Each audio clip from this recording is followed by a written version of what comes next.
Okay, first news story of the week. We're filming this the morning after the night before, where Phil Spencer, Sarah Bond, and Matt Booty from Xbox produced their business update in podcast form.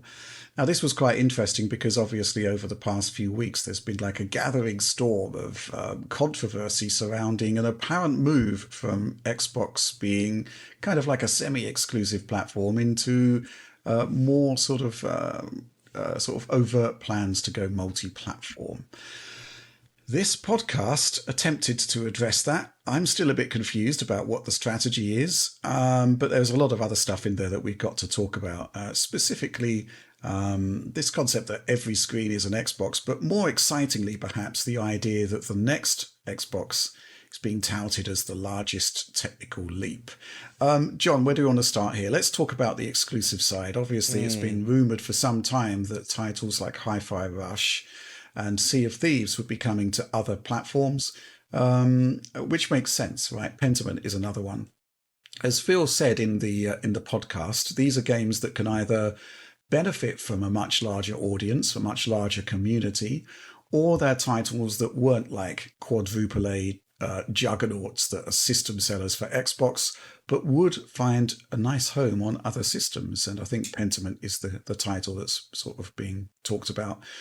What was your reaction to Phil's sort of disclosures here? Because it was kind of a bit strange from my perspective that essentially there is confirmation that those titles are going to go multi-platform, but then the point of contention since then has been that it's the beginning of other titles, the AAA juggernauts, moving to Xbox as well, which Phil is ruling out in the short term, but is kind of, I don't know. I was reading that Ed Verge interview with Tom Warren, and he seems to be hedging a bit about future plans. What do you make of all of this? I think that's what Phil is very good at, and I think the team as well. They take very great care to ensure that the wording on any statement is such that one, people will take away what they want to take away from it, but two, Right. they can sort of, the plans have a lot of wiggle room, shall we say. And I think that's Yeah. what they've done here. I think they wanted to appease people, but they also wanted to ensure that they can do what they need to do in the future. And Right. so it's one of those things where like not a lot was said, but a lot was said at the same time. And that's, I think that's, I guess that's what we should have expected here in the first place. Although Well, go ahead. yeah, sorry. The point is, though, that, the actual statement was quite tame. It was It very wasn't tame. really, it wasn't really anything that changes Xbox strategy at all. So the question from my perspective is, how did we get into this scenario Yeah. where the three heads of Xbox have essentially had to come together to put together a 22-minute presentation to tell us all of this stuff, when it's essentially, right now at least, business as usual, and they could have said this like weeks ago, like literal Yeah. weeks ago. It's baffling from my perspective. At the same time, though, there's this benefit where you know, imagine if none of this was known and they suddenly come out and it's like, oh, Hi-Fi Rush is coming to PS5, Pentiment's coming to the Switch. That would have created absolute chaos because when Hi-Fi Rush was first rumored to come to Switch, people went nuts, right? And then things escalated from there.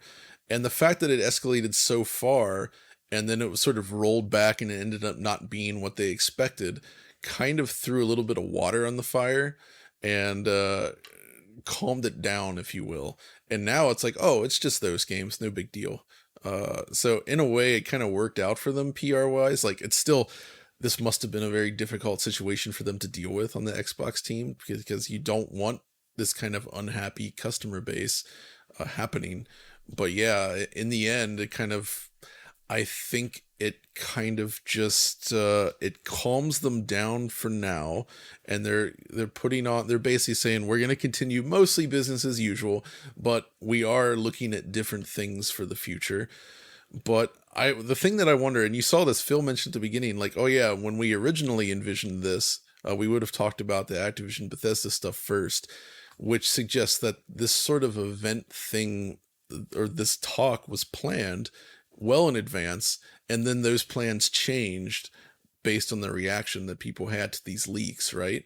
How would this have been like, what would they have done originally then? Because if you're just going to come out and say, yeah, 4 games are coming to these other consoles, and then not name them because they leave them up to the developer to reveal, out of the blue, that also creates confusion and chaos. Would they have mentioned them there? Like, I still don't fully understand what the original plan might have been for this sort of like situation. And that's why, you know what I mean? It's weird like that.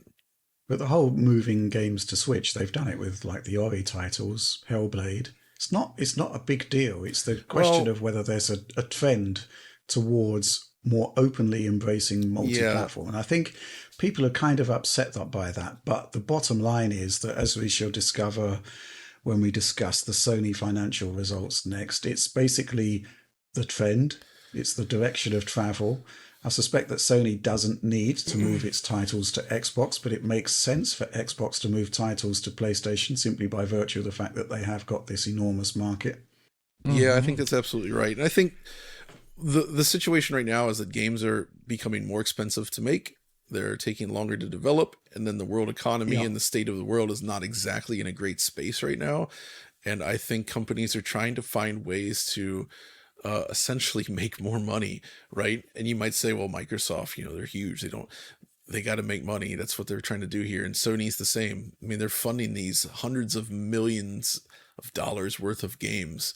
And it doesn't feel sustainable when you look at those numbers and you think about how many they need to sell and what it looks like. Like, it seems like it's too much for Sony as well.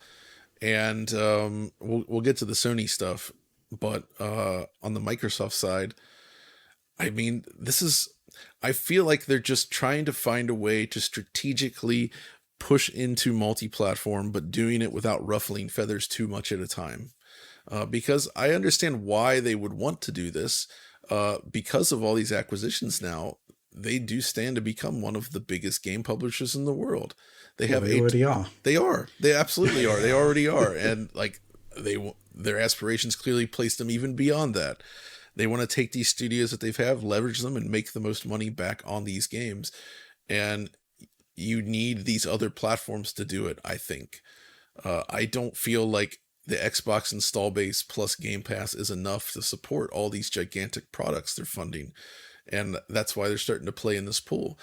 And also, stuff like Activision, they've, as far as we know, at least, a lot of the big Activision stuff in the works, that's still being planned for multi-platform. I mean, as much as Sony was like begging them to keep Call of Duty on there, it would be stupid for them to not ship Call of Duty on all these platforms. They would be leaving a ton of money on the table for no reason, right? And that's not Microsoft's play, I think. But at the same time, they don't want to upset their customers. And I said last week, while I think there was a lot of overreactions, I still understand a bit. I mean, from the old days at least, it's changed. I don't feel this way anymore. But like back in the day, I mean, there was a bit of this rivalry to it. You kind of felt like connected to your box. And I guess some people are still in that position today. I can see why they would be worried, frustrated, whatever. So I think, Phil, they're trying to massage the message to say, yeah, we're moving in this direction, but we're not just like diving in head first and like everything's over kind of thing. And they also made very sure to double down and say, look, Xbox hardware is continuing, which we'll talk about in a moment. But they're like, there is more hardware coming. We're committed to Xbox, but we're also exploring this multi-platform space. I think that's completely fair. Alex, thoughts?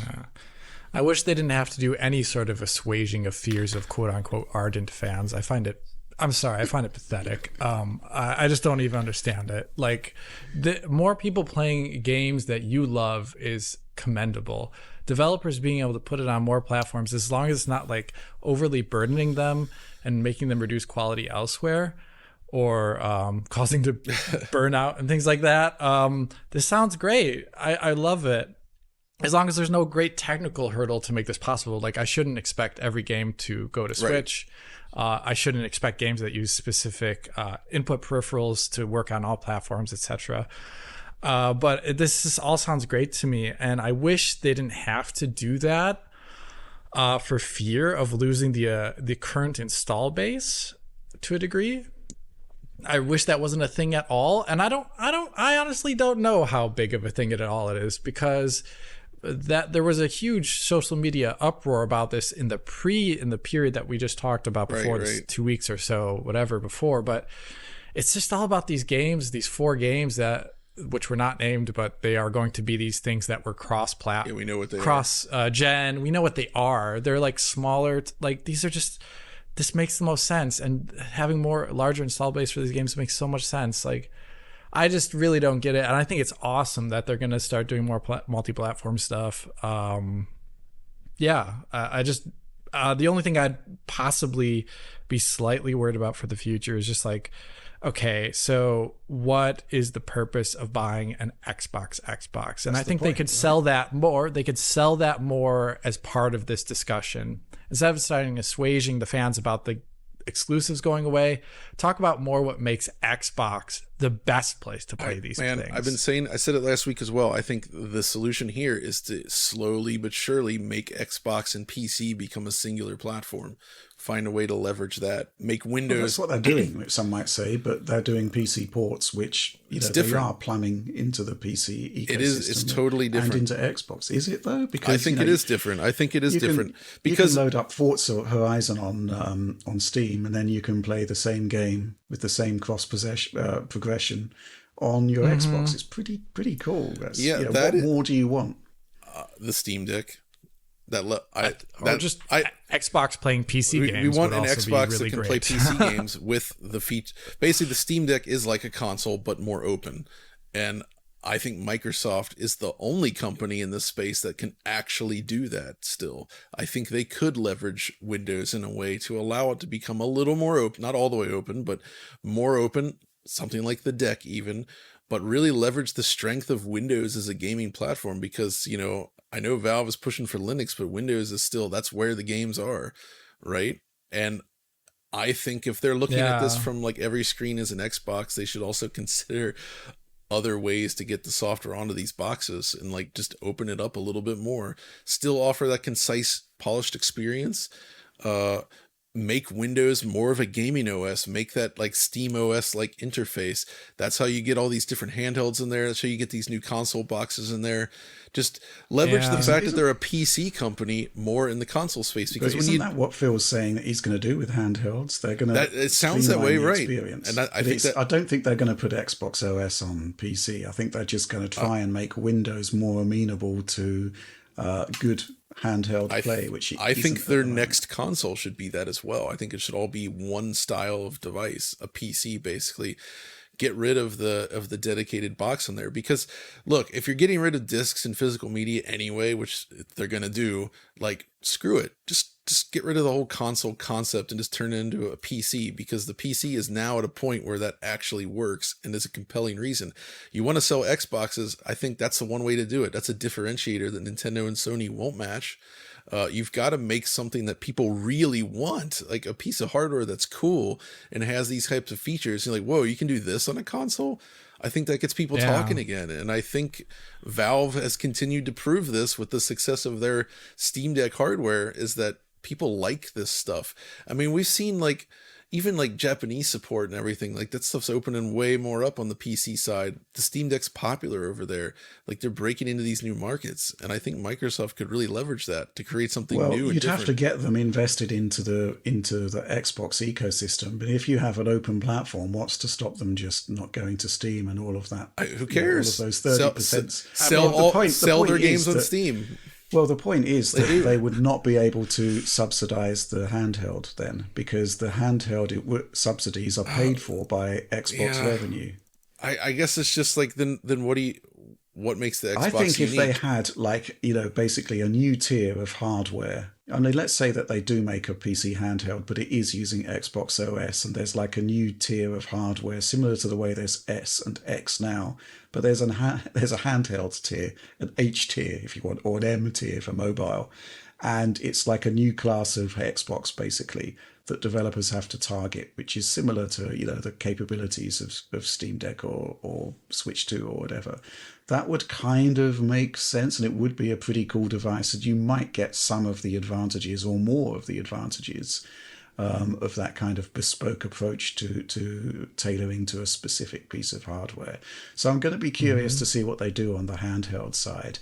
But I do think that there is a way forward to, well, they've discussed it. I mean, Windows handhelds at the moment have got problems. Windows is just not a great venue. Not at all. The Steam Deck has really just blown it away. It really is a fantastic piece of kit. I mean, obviously some might be saying that Valve, it's happy days for Valve. They've got a console now. They've got the Xbox games. They're getting the PlayStation games. I can well imagine Satya looking at Valve and saying, well, why aren't we doing this? Yeah. Although, Rich, let me ask this then. What if Valve decided to step more? What if the Steam Machine concept comes back, and this time they've already built this whole system with Steam Deck, and then they create a similar unified piece of hardware that's a console as well, and it runs the same OS and it works like Steam Deck, and those become a synergized platform. And now Steam is more of a console. They tried it and it failed. They tried it before it was ready. I think it's ready now.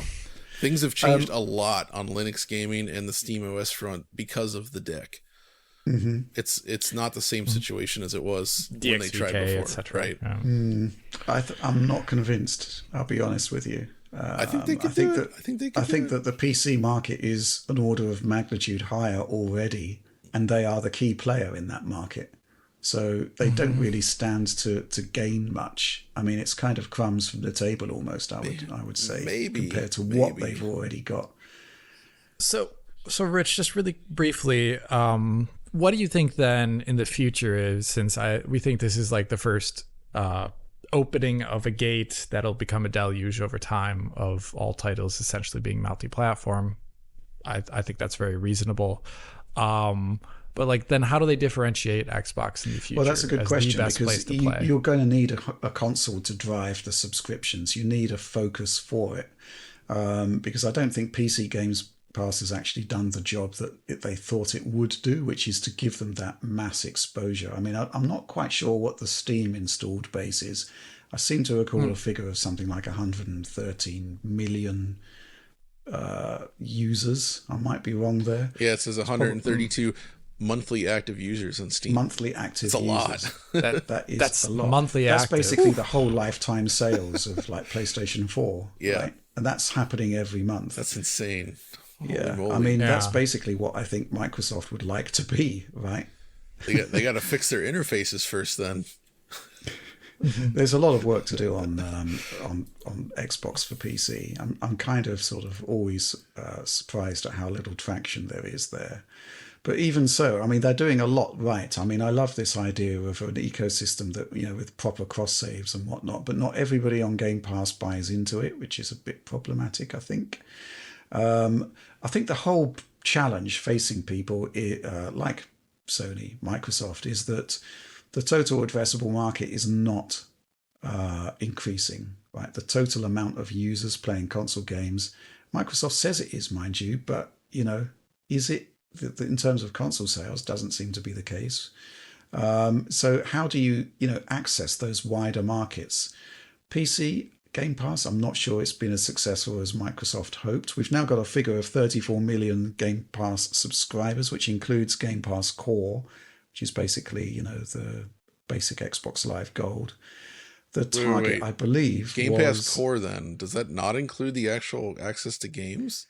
You get a collection of games, but not the full amount. Okay, interesting. Yeah, you won't be playing like, Forza Horizon 5 day one on Game Pass Core. Right. Wait, so that number seems a little bit lower than I'd expect then. Well, they were looking, as I understand it, for 100 million users by 2030. And I think we can safely assume that's not going to happen. So, where are you going to get this mass market penetration? And, the whole concept seems to be mass market penetration, because they're literally saying, we want every screen to be an Xbox. Well, how do you do that? And the answer is any viable device has to deliver the games, whether it's a PlayStation or a PC or what. And, it looks as though we're slowly starting to move towards that goal. But understandably, there are baby steps happening with the PlayStation side of things. And this raises an interesting question, of course, which is the whole sort of fundamental issue people have had with this PlayStation multi-plat scenario, which is, if I can play all of the PlayStation exclusives and I can play all of the Microsoft exclusives on one console, it would be a PlayStation, not an Xbox. That's problematic, certainly in terms of shifting your Game Pass subscriptions, right? Maybe the route forward is simply to have a defined strategy, which is that, year, 18 months exclusivity on Xbox for those juggernaut titles. Maybe that's just the way to address it. I don't know. And then it comes to the other platform at full price, $70, bam. Yep. Mm-hmm. But, even then, I think people would be possibly thinking, well, do I need to subscribe to Game Pass, to play these games? Maybe I'm only interested in one or two, in which case, you're not going to be saving a huge amount of money by going to Game Pass. I don't know. Maybe it's a really sort of, what I was kind of looking for was clarity in terms of what the future of Xbox is, and what we got was a snapshot of the immediate future as opposed to a defined strategy for the next 5 years or even the next 2 years. I'm just trying to think how do they make Game Pass more exciting to people? Because thinking about it, when you just said, saving money, it occurred to me that whenever people talk about Game Pass, it's always framed in this, like, it saves you so much money. It's always about value. I think value isn't that exciting in the world of gaming. It's good, it's important, but like, people aren't like waking up in the morning and be like, man, I can't wait for some of that value. Like, I love this value I'm getting out of this. Like, that's not what drives the emotions in games. And I think it's not just having the games available there on day one. There's got to be something else to it. And I don't know what that could be, but something that makes people say, like, I really got to be on this service. This is awesome. Well, the concept is the discoverability of great games that you might not have otherwise A, known about, or B, bought. Cared about. Yeah. That's kind of the joy it's a of Game messaging Pass. thing then, yeah.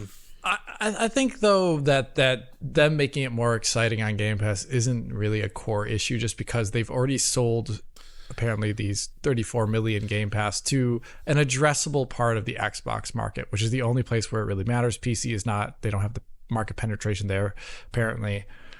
So they've already sold the idea to the Xbox owners, and they can't bring it elsewhere. And I don't think Game Pass is the issue. I think they just need a larger market, and the Xbox market is small. Well, I don't think they can make it any more enticing than it already the is. addressable audience fine. on Xbox is what it is, because it's not getting as many people to want to purchase the Xbox.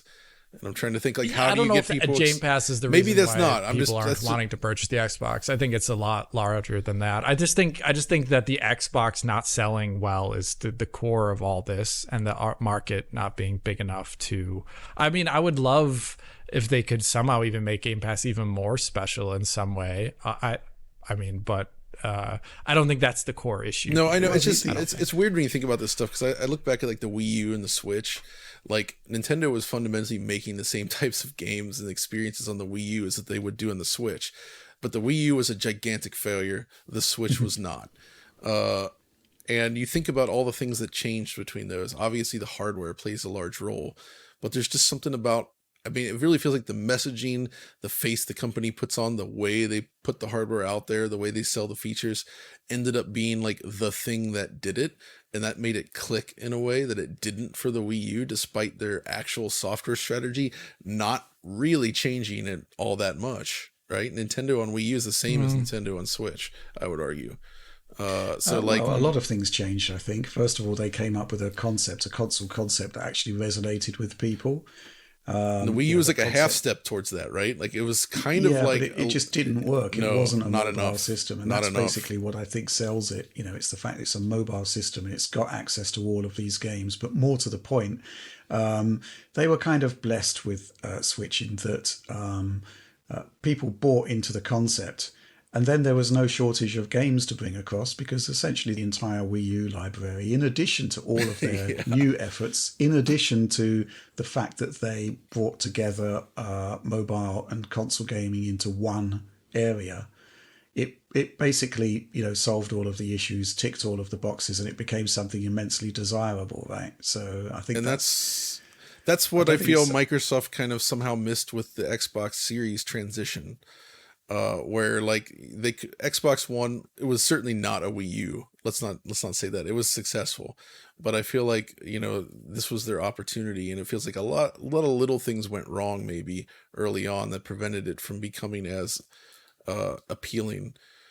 Like just one small thing, for instance. Like I still that they were setting up Halo Infinite to be a launch title. And if that had actually hit and been as good as everyone had hoped for right on launch day and only on Xbox Series X, no cross-platform stuff, like I genuinely think that would have made a huge difference in just getting the energy going on Xbox. It doesn't solve all the other issues behind the scenes and development timings and all that, or the pandemic situation, but I feel like they missed that springboard opportunity this gen to really get people going.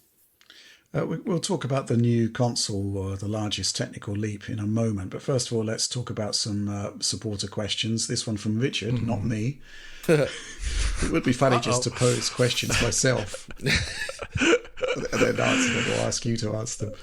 I might do that at some point, actually. Do with this. Some great ones for you, Alex. Anyway, this one from Richard. What is your view on Microsoft allowing the rumour mill to go wild for over a week, only to tell us that 4 unnamed games are coming to PlayStation Switch, and that Starfield and Indiana are not amongst those? It felt like a very hollow and anticlimactic announcement. This feels like something they could and should have addressed in a tweet or press release, rather than allowing the press to run rampant with the story. Maybe Phil shouldn't have said they'd have more news at a later date, which made the story larger than it was.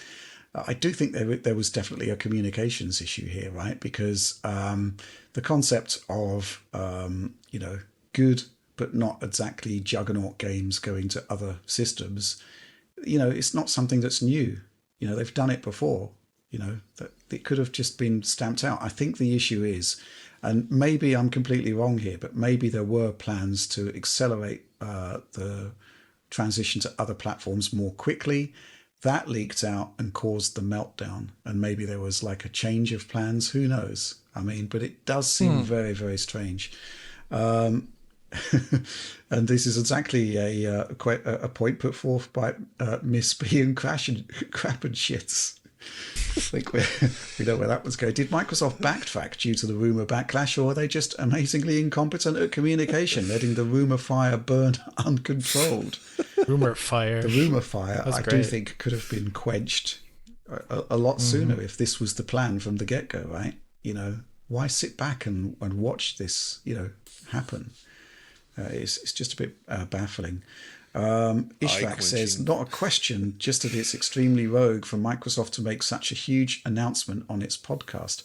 I'm not sure I'd say it's a huge announcement. It was just, I think they were struggling to find a venue to actually get the point across in a way that isn't making an announcement. I mean, there wasn't much in the way of announcements. It was just kind of like a pleasant chat, a pleasant Q&A session.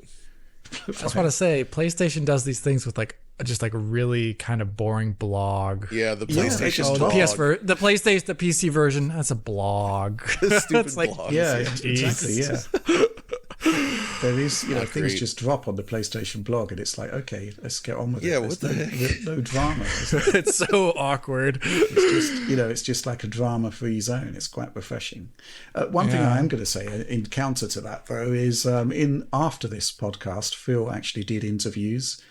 And this is what I think is a defining separating factor between Microsoft and PlayStation PR, which is that there's never any ability to question anything that comes from Sony, because they don't put the execs out, or only very rarely put the execs out for interview.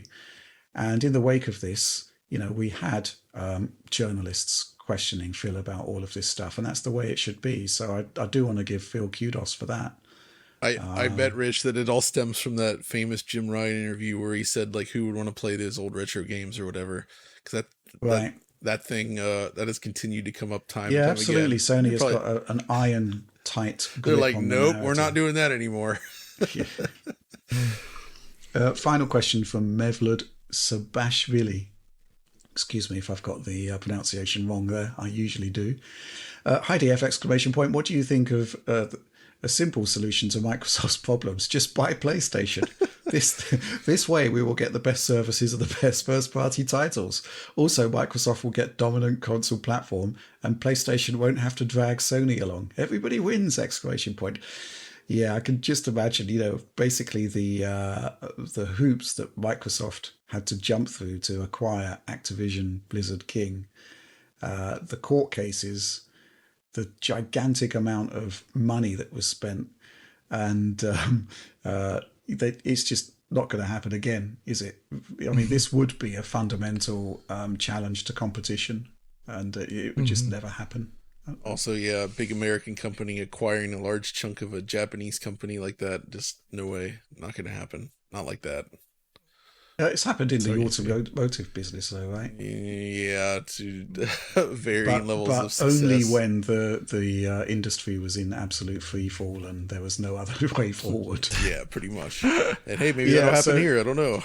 Well, I don't think so. I think, the numbers are fine. It's just there's this pursuit for growth, right? As opposed Infinite to growth. just being okay with being sustainable and profitable. Yeah, there was that horrible statement this week from the Embracer Group about how they're all in on shareholder value. They said the quiet part loud. Yeah. I mean, that is business, right? But still. Yeah. Okay. Well, let's move on to the final part of the podcast, which was essentially this announcement of new hardware, and we're going to learn more at the holiday season. So possibly like the VGAs or something. I do expect that we're probably going to get those refresh versions of the Xbox consoles, the new Series S, and possibly the adorable all digital Series X. Simply because they've done the die shrinks. Obviously, they've moved to 6 nanometer. And they're going to make new hardware based on that. But what they're talking about here is potentially something more exciting. Now, there is the idea of an Xbox handheld, but they're also talking about the next console being the largest technical leap you will have ever seen. I've got to actually check that source because I'm struggling to think of a technical leap that would eclipse like the PlayStation 2 to PlayStation 1. Yeah. I think that would be a bit of a struggle. Yeah. So fundamentally, though, my issue with a statement like that is that it's not really about the hardware anymore. It's about the software. And no matter what the hardware leap is, like developers need to leverage it and I think we truly are in an age of diminishing returns. We know what developers are working on and such, and not specifically, but have an idea of like where rendering is at. And yeah, there can be some major improvements and things, but I think it's not gonna feel like that same kind of leap just because of where we're at the moment. And just making games at that level, it just takes so much time and money to do it. How are you gonna? I just don't think we're gonna be able to have a console launch again where what you see on the screen looks like miles beyond anything that you could have seen on previous generation machines. I think it's more of a human limitation than anything else at this point. What do you think about this, Alex? I think it's interesting that they said that based on the whole rumors, rumors, completely wrong. The FTC leak of how they're targeting things like a neural processing unit, maybe switching to ARM for their next gen console. I honestly do think the AI touch could lead to some transformative things for games and games visuals, as we've seen on the PC platform. It's just a matter, and it's going so quickly. This whole like Sora thing that just launched yesterday, I think it looks ridiculous. I was always laughing about how temporally unstable AI stuff is, just like and this was it's actually stable frame per frame. I mean, it's got issues still, and I can see them, but I think that's very, very interesting. I don't know how you work those into games in the immediate future, but in 5 years, I think a platform that leverages AI in some interesting way could lead to some transformative experiences, and maybe that's what they're talking about, or maybe they're talking about something else, and I don't have a good grip on that exactly right now. But I think that's exciting. I think they needed to talk about the next gen plans, even just sprinkle it in here. I think I said this a couple of weeks ago, like, just like the carrot and the stick, like the stick is the multi-platform thing, and the carrot's like, but look at our next gen console. But yeah, so I think that's great. I've said it before in the past, though, based upon all the things that they said in the FTC leak, frame generation, AI upscaling, NPU, and apparently Windows is going to have some sort of AI upscaling thing going in the future, which I'm not exactly sure how it's going to work.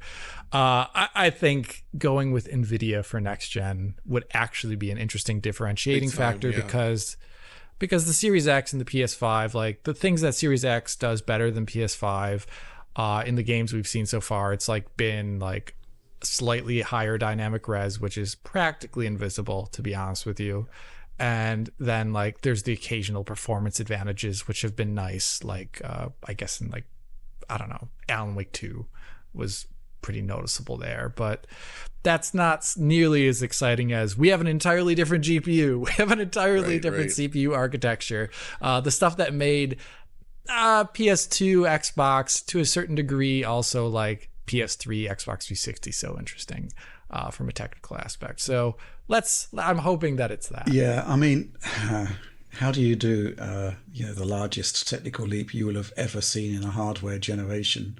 If you look at like Xbox One to Xbox One X, you essentially went from a 1.4 teraflop machine to a 6 teraflop machine.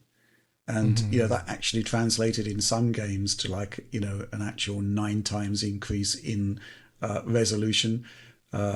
Plus, there would have been performance advantages as well. The Xbox One X really was, a pretty phenomenal leap there within the same generation. And I can't see how they're going to do that going from Series X to whatever it is that comes next.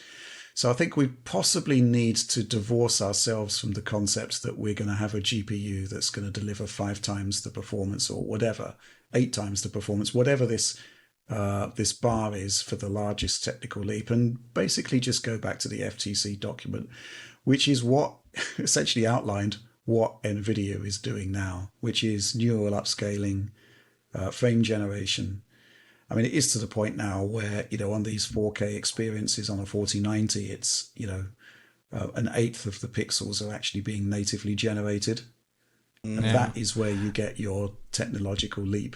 And it will be tangible and it will look different. But just on the hardware level, there are diminishing returns now. And obviously the future is stuff like AI, right? And frame generation. Yeah.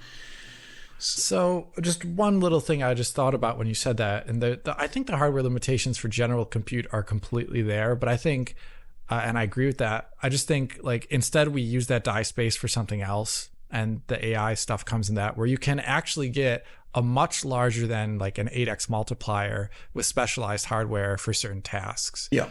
Sony does it right now with, and Microsoft does too, with the decompression blocks on their consoles. Right. And that is a force multiplier for that one little specific task. I mean, it's been kind of like not so interesting this generation for every game. It's actually kind of boring, but I think for other things, it's like in the future with this AI stuff, I think that's maybe what they could reference back and say like, haha, it's actually like 50 times better than the Xbox Series X at AI. So they could do that. Yeah, we've not really had too many AI applications on any of the consoles. I mean, the Series X does have those extensions. Right. But we haven't really seen any use of it, perhaps because they aren't there on PlayStation. Yeah, it's tricky. I'd love to see. Well, the other thing, of course, which was in that FTC document, was the mooted move to ARM, which opens up another interesting point for discussion, which is that it looked to me like Microsoft was doubling down on its backcompat library and the concept that it is persistent across the generations, which means that, either they stick with AMD and x86 and just sort of reap the benefits as they did with Xbox Series consoles, or they move to ARM, possibly move to NVIDIA, and then they have to, go through the whole procedure of making backcompat viable again, which I think would be a fascinating challenge. Mm-hmm. It would be fascinating. I'm sure they could do it. It would be cool. I mean, some might say that Apple has done it, Yeah, Apple's done this translation, and Oliver's covered it. I think it's fascinating. I think it's extremely fascinating, the things that have come out there. The performance isn't there always, but maybe Microsoft being behind it and being gaming the entire purpose of the platform. Maybe it's possible. They made x86, run PowerPC code. That's quite a big achievement in itself. They already did that. That's very true. So I guess that also opens the question of what's coming next in terms of this two-tier strategy we had with Series S and Series X, right? I mean, how could that persist if you're producing the greatest hardware generational leap of all time? Maybe the solution is simply that you do have this sort of top-tier console, but then you also have like your handheld tier. So it would be kind of a bit more of an extreme push than the Series X, Series S differential. But it be very interesting. That would make the S class a lot more interesting, though, right? Compared to Series S, I think, if it's a handheld versus, obviously there'd be a huge gap there, but that's more compelling market-wise. Yeah, even bigger price gap too, so they could pump up that Series X successor to be something even bigger. If it's a dedicated handheld versus just a console, though, that's a lot of extra parts. The screen, the button, the battery, etc. You obviously have buttons in the controller, but the battery, screen, everything like that does add to the cost. So I don't know though. I think Series S becoming a handheld, that class of console becoming a handheld makes it way more exciting and a lot more. You could be a lot more forgiving of its faults when it's a handheld. Right. You would also be asking a lot of developers who are already struggling with Series S, right? But at the same time, one might assume that there's, they're going to be producing PC versions which have to scale across. Got to scale it on PC.